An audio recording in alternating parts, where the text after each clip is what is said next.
दरवर्षीप्रमाणे यंदाही पंढरपूरवरनं गजानन महाराजांची पालखी ही शेगाव येथे परतत असताना आता हे एक मोठा सोहळ्यात याचं रूपांतर होते आणि आपण पाहतोय की लाखो लोकांचा जनसमुदाय हा महाराजांना निरोप द्यायसाठी, त्यांना शेगावी पोहोचवण्यासाठी त्यांच्या सोबत येत असतो आणि हा दरवर्षी सोहळा वाढताय।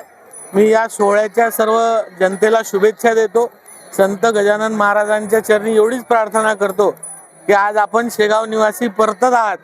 आता संपूर्ण शेतकऱ्यांच्या जीवनात सुख समृद्धी शांती लाभो, यंदाचं पीक पाण्याचं वर्ष चांगलं जाऊ देव आणि अल निनोचा प्रभाव कमी होऊन सर्व शेतकऱ्यांना चांगल्या पावसामुळे चांगलं पीक होऊ देव। सर्व समस्त कामगार, सर्व नागरिक यांच्या आयुष्यात सुख समृद्धी नांदो हीच त्यांच्या चरणी प्रार्थना करतो।